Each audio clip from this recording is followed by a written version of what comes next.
Oh, hi guys. So I'm just going to go over a little bit of what we covered in class and how you're going to be doing the homework assignment. We're going to be working with Photoshop to create a kind of a layout for our 4-panel story and illustration set. And I'm just going to go ahead and open up a new file here in Photoshop. We're going to make it 11 by 8.5 by 11, which is a sheet of paper. And we're going to have the orientation in horizontal, so you can see that, 300 DPI, and we're going to hit create. We're going to zoom out, Command minus minus a couple of times. And if you don't see the ruler, Command R will allow you to see the ruler. Windows Workspace, we are currently in Essentials, so I'm just going to reset the Essentials here. And go ahead and drag a ruler out to the center. It should snap right at 5.5, and once you do that, you'll see the rest of the ruler guides that are available in this program. All right, let's go and get our story. Now, if you've written a story or if you wrote a little short set of paragraphs about the story, that's great. Or you can use ChatGPT. I just want to show you what I went ahead and wrote just to kind of get through this, mainly about kind of working with imagery and trying to get the images to be the way you want them. The idea is to get 4 images about the story you're writing, but to have them feel like they came from a single illustrator. And that's what we're going to go over now. So I had the AI write 4 paragraph children's story about a small turtle that's finding its way to the ocean. I also asked it to create 4 detailed descriptions for the illustration that accompany each of the paragraphs. I made sure that the detailed descriptions used mainly nouns and verbs. I didn't want a lot of with thoughtful looks or those kinds of things, because I wanted the illustrations to be more rendered directly. So I've got my 4 paragraphs here, 1, 2, 3, 4, plus another 4 paragraphs for each of the descriptions. As you can say, illustration, description, illustration, description. I'm going to copy all this. And the way I do it is I start a new text document and I just paste everything in so that I have everything. And what I'm going to do is just put all the illustrations at the bottom, one after the other. So just copy and paste. Command X to get rid of it. Command X. And that cuts it and then pastes it. And then finally, this is our last illustration, X. And there. So these are our illustrations in the order that they appear. And this is our text that we will be using for Photoshop. So let's go ahead and talk a little bit about how we're going to turn these into images. We're going to be using Stable Diffusion Stream Studio, as we've already done in class. As you can see, I've got my prompt here. Now, in class, I went to the old site, but you can also go right to the new site just by going to beta.dreamstudio.ai and generate. And we're going to be using the new site on this tutorial, and we talked about the old site already. Now, before I start, I'm going to be putting all these illustrations in, and you can see the illustration shows a small turtle hatching from its shell on a sandy beach. I'm going to look through that and make sure that it's exactly what I want based on the story. But I'm going to add a couple of things to this before we start. I'm going to first off go to a website that is called AI Prompt Guide. This is something new that we didn't cover in class. We covered a different prompt guide, but this one has a lot of different possibilities. So what I'm going to do is, under the search area here, I'm going to search for Illustrator. I'm just going to say Illustrator. And what's going to happen is I'm going to get a lot of, in fact, if I keep scrolling, you'll see this actually changes because it just keeps adding to that search. And this gives you quite a bit of things to choose from, as you can kind of see. So what you're doing is you're looking for the style that you really like. Once you find the style, and I did find the style already, so if I were to do a Command F and do a find for Ida, you'll see that this was the style I decided to go with. So this is the artist, right? And Stable Diffusion 1.5 is what it's using to get these images. And this is an example of, if you were to type portrait of Brad Pitt by this artist, this is what you would get. This is portrait of Emma Watson. This is a teddy bear by that person. So you can kind of see very illustrative style. So what I'm going to do is copy that person's name to the clipboard. And then I'm going to go back here to my text document, and instead of illustration description colon the illustration shows, what I'm going to do is get rid of this part and type in an illustration by the artist, and then what I'll do is type which shows, and then the rest of the stuff. So I'm going to just copy that, since that's going to be used in all the in all of this. And so I'm just going to go everything before shows. I'm going to remove that, and this way I have a style that's included. You could have done different things as far as styles concerned. You could have looked for drawings or comic book style, those kinds of things. But I'm going to select this artist because I really like the work. And what I will do is go into Dream Studio, and obviously here will be my first prompt. So I'm going to copy that and paste it into the prompt. Now before I continue on, I'm going to go to the advanced menu, and I'm going to reduce the generation steps to 30, which will reduce my cost. You can kind of see it went down to 0.5. I'm going to type a negative prompt in there, and I'm going to type, what do I not want? Well, I don't want ugly. I don't want deformed. I don't want cropped. Anything you don't want, or you see something that you don't want, you can remove it just by typing it here, just like we did with with the colon in the other version in the old site. Okay, I think I'm happy with this. I'm going to go to enhanced, and just for fun, I'm going to select, let's see, maybe digital art, see what I get. If I don't like that, I can always get back, take the style off. I might even select the comic book, but let's go ahead and select one. Now I have my images set to 1.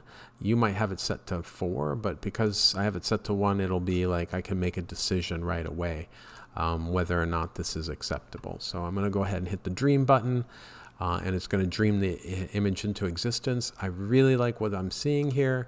I currently don't have a style, but if I select digital art and then redream that, just by clicking on it, it uses the same text here and this, but this has a different style, which I'm not as pleased about as this one. So let me try one more with comic book art instead of digital art. And let's see which of the 3 I like, and then I'll try to focus on that for the rest of the content. And this is an example of how you would want to get rid of this. Instead of cropped, you would add people, right? And then redream that, and you should see the people go away because that's a negative prompt. In other words, no people. And of course, there's a person. Little girl. Let's see if that removes it completely. And there we go. Actually, I really like this one too. So I have 2 choices. I think I like the original. I'm going to remove the comic book art because that's what I liked. And I'm going to click on this image, take a look at it, and download it. Okay, that's one of my images. I'm going to select my next prompt, and I am going to attempt to go to make something that's similar to this image. So I'm looking at it. I know I didn't have a style chosen. I'm going to double click and paste in here. And I'm going to keep this because that worked before. And I'm going to just go ahead and dream. And let's see if it has a very similar aesthetic. Okay, so it's near the sun. It looks like a very similar image to the one I chose here. So let's see if we can change or modify this. Trudges through the sun, his head lifts towards water in the distance, the sun is setting, the sand is light brown color. Let's try redreaming that and seeing if we get something a little bit better, but this doesn't look too bad. I like this one better, so I'm going to download that. Then I'm going to select the 3rd prompt. Illustration shows small turtle swimming through the ocean surrounded by blue and green water. The turtle's head is above water. The body is visible beneath the surface. Other creatures such as fish, seaweed can be shown in the background. Let's see how that looks. And based on this prompt, I might modify it just so I get a look. So I like the idea that the head is above the water. So let's see, shows a small swimming through the ocean surrounded by blue and green water. The turtle's head is above the water, and I'm going to take that and copy it.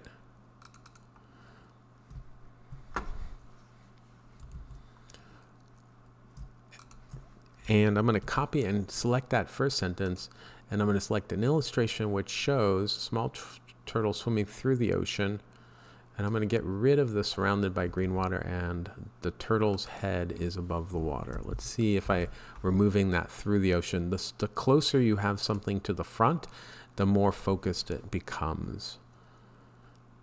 Okay, not quite exactly what I want. Turtle's head is above the water and its body is beneath the surface. There we go. Let's try that one more time. Close. We have the turtle swimming through the ocean, swimming on top of the ocean. Let's try that one. That's nice, except I don't know what this is. I could take that out in Photoshop if I wanted to. I'm going to dream one more time. But this is what I was looking for. And of course, we're back to something that's very similar to the first one, which is weird. So I'm going to click on variations because this is what I like. But I'm going to try for some variations on this one. Very close. Let's try one more variation with this one. This one I think I'm pretty much liking, and it does go pretty nicely with the other images. So I'm going to download that, and then finally I'll do the last one. Illustration which shows small turtle in the ocean surrounded by the turtle's eyes are bright. I'm going to remove that, don't need it. I don't need look of wonder on the face. I'm just going to remove the rest of this because it doesn't need it. And I'm going to select Go, Dream.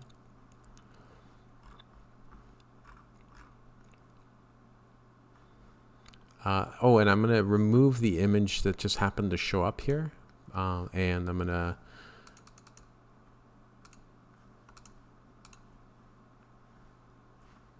let's go ahead and dream that and see what it gives us. Because there wasn't it.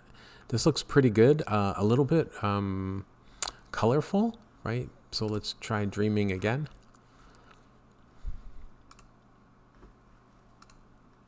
Oh, and I did run out of credits. So let's see, 1.2 credits. That's still pretty good. I don't understand why I'm running out. It's only 0.5 credits, so. But let's say I like this one, and we're going to go ahead and download it. So now I've gotten 4 objects downloaded. And you can kind of see them here in my downloads area. 1, 2, 3, 4. So those are our 4 images that we're going to be using. I'll just put them on the desktop so I can find them. And now we're going to go to Photoshop. Now in Photoshop, I'm going to go ahead and make a new layer. And what we're going to do is we're going to use our marquee tool. And I'm going to hold the shift key down and just copy and paste a little rectangle here. And the idea is this rectangle is going to be where I'm going to put the image, kind of a thing. Now, what I could do with this layer 1 selected is just create a mask. And now, if I wanted to, anything under that, anything on this layer would be masked. So for instance, but instead, why don't we do something simpler? Just going to find my images here. Don't need this anymore. So here are the 4 images. We got 1, 2, 3, and then we have 4. Now we know that this is the 4th image. This is the last image, right? So what I'm going to do in Photoshop is I'm going to put the last image first. I'm going to select that, move it in. And we're just going to just kind of like set it up here. And that's number 4. And we know that 4 is going to be on the left because it'll be 4, 1, 2, 3 when we print this. So this is one image. The first image will be this one. So again, we're going to do this. And it should snap. You should feel it. And if you don't, you want to get it perfect, you can just make an a nice ruler down here as well. I'm going to hit return. Okay, so now I have 2 images, and let me just go ahead and move that center line back. So this is image number 1, image number 4. Let's make a new layer, and we're going to use image number 2, which is this one. Just going to put that in here. Actually, it makes a new image, a new layer when you drag it in. Going to hit return. And then finally, the 3rd image goes here.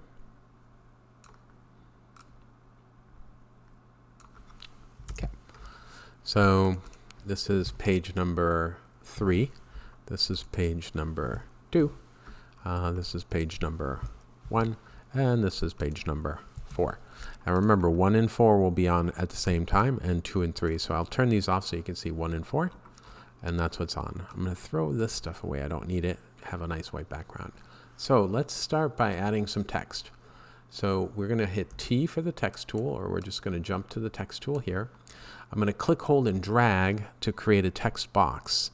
And I'm going to start a little farther down. And by default, whatever character script I had last time shows up. This is my properties panel, but what I'm really going to need is Windows, character. And so I'll just open that up, and I'm just going to type Helvetica here, because why not? And then we're going to make the size about 14. And so now I got to select it all, and Helvetica, light, and 14. You probably won't start off with a crazy thing here. Now, and then the color of the text, I want that black. Okay. Now I can take the 4th illustration information here, copy it, this is the story, and oops, undo that. I select the text. Notice there's a text box. I'm not just clicking in there, and then I'm pasting.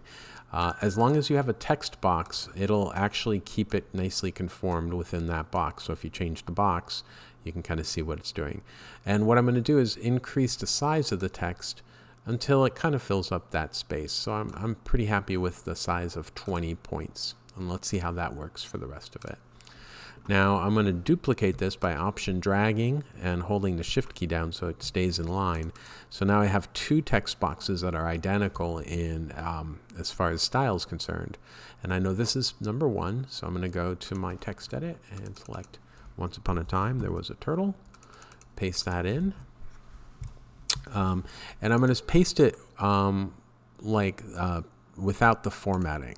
That'll use the formatting that already exists. And you can kind of see if you don't have enough space, it'll keep cascading. So in this case, I'm going to change the point size to maybe 18. Let's see how that looks. That looks pretty good. So in order for me to keep everything consistent, I'm going to go back to the other one, select it, and then change that to 18. So now I have 18 and 18.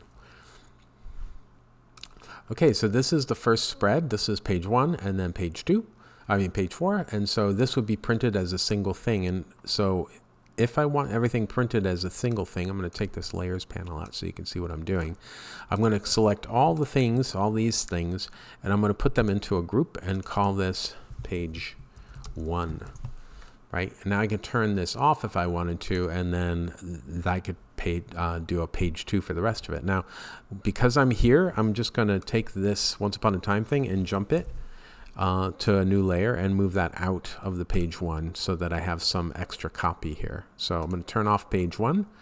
Now I'm going to be working with page 3 and 2. So I'm going to go ahead and select this and option drag it to make a duplicate. So now I have 2. And I'm just going to double click inside of this text box, select all of this, and I'm going to select number 2. And I'm just going to put that in. Boop. Right. And then finally, I'm going to do the same thing here with text number 3. So copy it, paste it.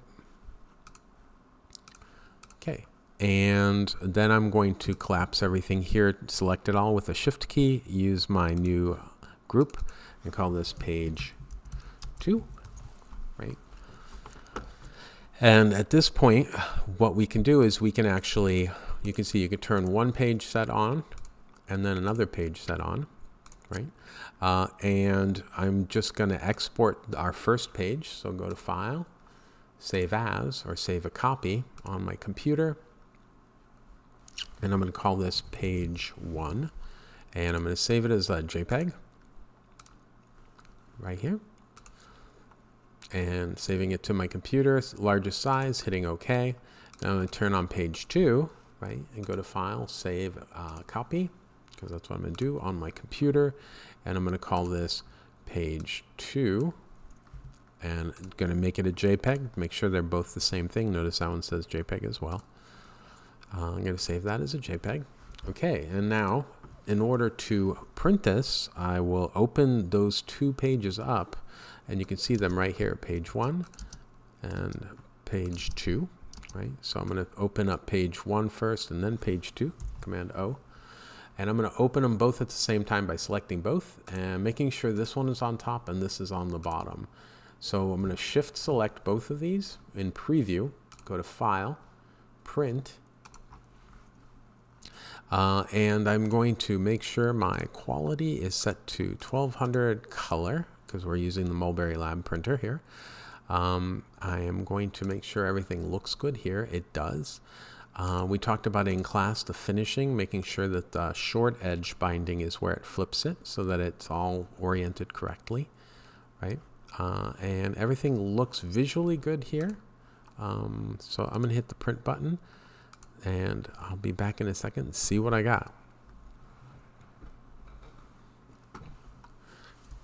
If it doesn't print correctly, it might be that it's not set up correctly, and I'm just going to go to landscape just in case because it was on portrait. It does like this.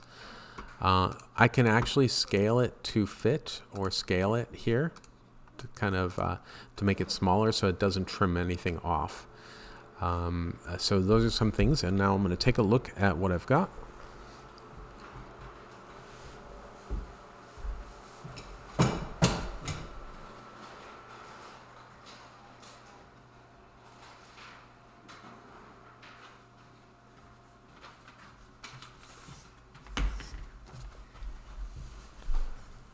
And it turned out just fine.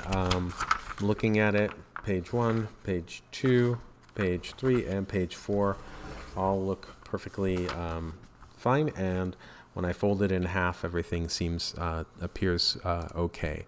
One thing I am noticing when I'm in Photoshop, that when I crease it here, this feels a little tight on the crease. So if I were to redo this, I would probably choose this text. Let's see what's on here. Yeah, this text here. I would probably bring this in a little bit for both of these, just because this way when I fold it, it's not right on the edge. And the same with the text on page 1. So that's just something that I noticed right here. Just bringing it in here makes a big difference. It doesn't look terrible. And that's it. So have fun. Again, the idea was to create something that is similar in style for 4 different images. Let's see which one is this. This one. There it is. Yeah, so that's it. And then save here. Upload the Photoshop file, but also print out everything by on the Mulberry printer. You can trim it using the paper cutter in the back, and I will see you on Wednesday.